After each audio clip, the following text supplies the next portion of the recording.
Estimados y estimadas estudiantes, bienvenidos y bienvenidas a esta nueva clase asincrónica de Taller de Desarrollo Cognitivo 2. Y si bien es cierto que hacía tiempo que no nos veíamos, lo importante es retomar y abordar el tópico de hoy día, que es metacognición de la escritura. Bueno, en metacognición ustedes ya a estas alturas tienen un manejo teórico, yo diría, relativamente acabado, ya que son capaces de definir el término y sus concomitantes. Ahora vamos a abordar particularmente el tema que nos acoge, que es la escritura propiamente tal. Así que vayamos viendo qué es lo que tenemos preparado para hoy día. Y lo primero es refrescar el modelo integrado de metacognición, que expresa cuáles son los elementos constitutivos de este fenómeno. Todo parte con los procesos cognitivos, que son el nivel objeto, y es el que tienen ustedes acá en la pantalla abajo. Y que son todos aquellos procesos de, valga la redundancia, procesamiento de información que podemos ejecutar. Luego vienen los elementos metacognitivos. El primero son las experiencias o vivencias metacognitivas, que son un darse cuenta de lo que sucede en la cognición en un momento específico, y que a la larga van construyendo el conocimiento metacognitivo, que es el saber que uno tiene acerca de cómo está construida la cognición de uno, de qué es uno capaz, y en términos generales, cómo se comporta la cognición de los seres humanos en términos generales. Este conocimiento nos permite ejecutar acciones sobre nuestra propia cognición. Y eso es lo que se denominan estrategias metacognitivas, que están representadas por esas flechas que bajan y que son de tres tipos: de planificación, de monitoreo y de evaluación de estrategias cognitivas, y que a la larga operan sobre los procesos cognitivos. Ahora bien, hay una salvedad que hacer, y es que en base a este modelo, nosotros podríamos pensar que el conocimiento metacognitivo se construye exclusivamente en base a lo que uno va viviendo a lo largo de su vida. Pero falta algo. Realmente tenemos que agregar este recuadro, esta cajita, en donde se habla del mundo exterior, se indica el mundo exterior. Porque uno puede aprender acerca de metacognición desde otros, teóricamente o a través de la experiencia vicaria, es decir, a través de la experiencia de otros. Cuando nosotros vamos viendo, entendiendo cómo otras personas ejecutan ciertos procesos mentales, cuando los observamos resolver problemas, o cuando estamos en clases de psicología, particularmente de metacognición, también vamos aprendiendo acerca de nuestras propias mentes y de las mentes de las personas en general. Lo que vamos a abordar ahora va a ser particularmente el último elemento metacognitivo del semestre, que son las estrategias metacognitivas. Si bien la definición de metacognición por sí misma debería ser suficiente para identificar elementos metacognitivos y diferenciarlos de aquellos que no lo son, por ejemplo, elementos que son puramente cognitivos, yo entiendo que a veces hacer esa distinción es difícil. La línea divisoria puede ser confusa. Así que para facilitar esa discriminación, les presentamos este diagrama de flujo para la discriminación de elementos metacognitivos según el modelo de Flavel. Este tiene una pequeña simbología. En mayúscula está el resultado final del proceso de decisión. Y en minúscula hay preguntas que hay que hacerse para hacer esta identificación. Así que vayamos viendo. Este es el inicio. Lo primero que hay que preguntarse es si lo que estamos hablando hace referencia a un elemento o proceso cognitivo. Por ejemplo, me estoy lavando las manos, no hace referencia a algo cognitivo, sino a algo más bien motriz. Pero, por ejemplo, estoy haciendo un cálculo sin lápiz y papel, hace referencia a un proceso cognitivo. Esa es la pregunta que hay que responder. Entonces hay dos opciones. La respuesta puede ser sí, puede ser no. ¿Qué pasa si esto no hace referencia a un elemento o proceso cognitivo? Hay que preguntarse luego si, en términos de la escritura, hace referencia a elementos lingüísticos o literarios. Y ahí también obviamente hay dos respuestas posibles. Si es que la respuesta es no, entonces este elemento es de una naturaleza indeterminada. No nos vamos a meter con él. Es decir, es una declaración que no hace referencia ni a un elemento cognitivo ni a un elemento lingüístico. Así que es algo, pero no sabemos qué y no interesa realmente. Pero ¿qué pasa si esto sí hace referencia a elementos lingüísticos o literarios? Por ejemplo, todas las palabras esdrújulas llevan tilde. Eso hace referencia a elementos lingüísticos. Así que si es que la respuesta es sí, tenemos que esto es conocimiento textual, es decir, conocimiento del texto, de lo que es un texto.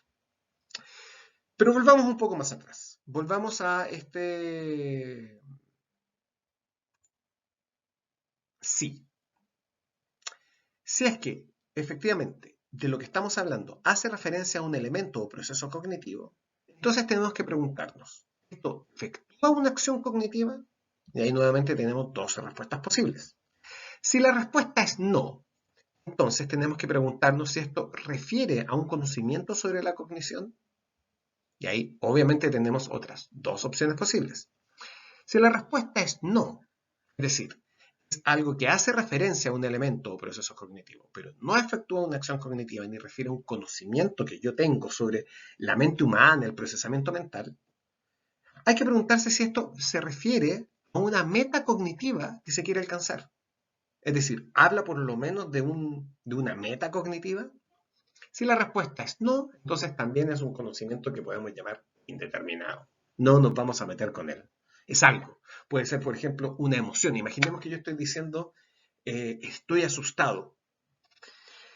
Eh, Hace referencia a un elemento o proceso cognitivo medianamente, puede ser, pero no hace referencia a una acción cognitiva. No refiere a un conocimiento sobre la cognición, ni refiere a una meta cognitiva a alcanzar. Estoy asustado, no estoy diciendo ni que quiero arrancar, ni que quiero ponerme a salvo, o que quiero proteger mi mente.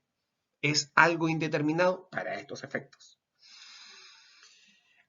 Ahora bien, ¿qué pasa si es que la pregunta efectúa una acción cognitiva tiene una respuesta afirmativa? Entonces tenemos que preguntarnos, ¿esa acción tiene como objeto una estrategia cognitiva? Es decir, ¿esa acción cognitiva opera sobre una acción cognitiva? Si la respuesta es no, entonces estamos hablando de una estrategia cognitiva. Es una acción mental que opera sobre, que tiene un objetivo, pero nada más. Es de primer orden. Pero efectivamente esa acción opera sobre otra acción cognitiva, entonces estamos en presencia de una estrategia metacognitiva. Ahora, volvamos un poquito más atrás. Si es que este elemento refiere a una meta cognitiva a alcanzar, pero no habla de un conocimiento sobre la cognición, ni ejecuta una acción, entonces estamos en presencia de un objeto cognitivo. Es decir, por ejemplo, un resultado matemático. Por ejemplo, una conclusión argumentativa. Por ejemplo, una proposición lógica. Todos esos son objetos cognitivos porque se accede a ellos, se aprehenden con la mente. Ahora bien, ¿qué pasa si efectivamente la pregunta refiere a un conocimiento sobre la cognición? Tiene como respuesta sí. Entonces hay que preguntarse si eso se relaciona con alguna variable de sujeto, tarea o estrategia. Y obviamente acá tenemos dos respuestas posibles. No, y en ese caso, nosotros podemos decir que estamos ante el reporte de una actividad cognitiva. ¿Por qué? Porque es un elemento que hace referencia a un proceso cognitivo. No efectúa una acción cognitiva. No refiere un conocimiento sobre la cognición, ni relaciona con alguna variable del sujeto, tarea o estrategia. Lo que el sujeto está haciendo, en el fondo, es que está hablando acerca de una actividad cognitiva. Está diciendo qué es lo que está haciendo. Por ejemplo, estoy haciendo un cálculo matemático. Por ejemplo, estoy corrigiendo ortográficamente el texto. Por ejemplo, estoy tratando de generar una introducción. Eso es un reporte de lo que está haciendo el sujeto. Ahora, si volvemos a la pregunta acerca de la relación con alguna variable de sujeto, tarea o estrategia, la otra opción es que lo analicemos y digamos sí, esto se relaciona con una variable del sujeto, de la tarea o de la estrategia. Entonces ahí hay que preguntarse, ¿qué fenómeno?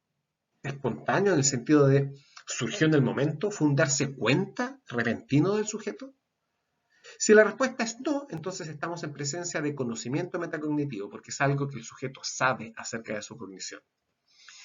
Y si el fenómeno es espontáneo, entonces estamos en presencia de una experiencia metacognitiva.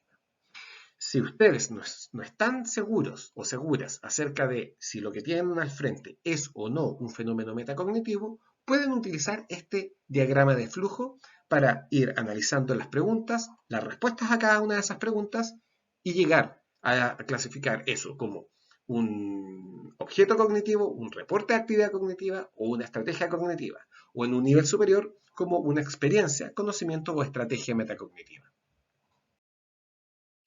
Nos vamos a centrar particularmente en la estrategia metacognitiva que no hemos abordado en detalle anteriormente. Lo primero a tener presente es que una estrategia metacognitiva es simplemente una acción y se caracteriza porque se aplica sobre un material cognitivo, que en este caso es una estrategia cognitiva, la cual también es una acción cognitiva. Es decir, la estrategia metacognitiva es una acción cognitiva que se aplica sobre otra acción. ¿Para qué? Para controlar y potenciar básicamente la cognición. Es decir, hay un objetivo cognitivo. Para alcanzarlo se aplica una acción y para mejorar o hacer más eficiente el proceso se aplica una acción sobre esa acción. Eso hace a la estrategia metacognitiva, porque es una estrategia de cognición sobre la cognición. Ahora, la estrategia cognitiva y la metacognitiva no son de naturaleza distinta. No son cosas realmente distintas. Son equivalentes. Una estrategia puede ser cognitiva o metacognitiva dependiendo de cómo se relaciona con otra. Así, surgen tres niveles al hablar de estrategia metacognitiva. Está la estrategia metacognitiva como nivel de orden superior, luego la estrategia cognitiva como nivel objeto y finalmente el objetivo que se busca alcanzar con ambas estrategias. Para que esto se entienda mejor, podemos utilizar un ejemplo.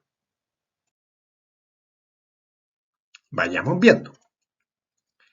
Estos tres niveles nosotros los podemos ejemplificar. Pensemos en un objetivo cognitivo a la hora de escribir. Yo tengo un texto redactado, pero a mí me cuesta utilizar el punto aparte, es decir, me cuesta generar párrafos. Tengo un texto en donde no hay párrafos y por lo tanto su lectura se hace pantanosa, difícil. Así que me pongo como objetivo generar párrafos. Ese va a ser mi objetivo. Y para hacer esto, planteo la siguiente estrategia cognitiva, que es básicamente identificar ideas principales, porque yo sé que un párrafo se diferencia de otro en que expresan ideas que no están necesariamente relacionadas, se conectan, pero cada idea es independiente entre sí. El tema es, ¿cómo sé yo dónde termina una idea y comienza otra? Podría yo utilizar una estrategia que sea casi de ensayo y error, y que sea agrupar de a 3 oraciones. Y pruebo si es que esa agrupación de 3 oraciones constituye una idea por sí misma, diferenciada de las otras 3 o no. Si resulta, estas 3 oraciones constituyen un párrafo y estas otras 3 oraciones constituyen otro. Si no resulta, a estas 3 oraciones le puedo agregar una cuarta oración o una quinta. Y ahí voy probando si es que efectivamente el resultado es satisfactorio o no. Este es un ejemplo. Y como ustedes se dan cuenta, lo más importante es tener un objetivo cognitivo. Una acción, luego, que permita alcanzar ese objetivo cognitivo. Y finalmente, una acción que opere sobre esa acción. Y eso es, en el fondo, una acción cognitiva que opera sobre otra acción cognitiva. Es decir, una estrategia metacognitiva. Y, damas y caballeros, quedamos hasta acá. Así que nos despedimos. Y esta despedida debería aportarla el autor del concepto de metacognición, que es John Flavel. Pero no existen caricaturas de él en internet, así que voy a colocar, o voy a solicitar, mejor dicho, la ayuda de su maestro, Jean Piaget, quien nos recuerda que deben realizar la guía número 3, que ya va a estar disponible, pero que la pueden realizar hasta el día 14 de diciembre. ¿Ok? Así que eso, pues, damas y caballeros, chicos y chicas, con Paula nosotros estamos corrigiendo vuestros ensayos y ya publicaremos las notas definitivas. Que estén muy bien y nos estamos viendo en la virtualidad.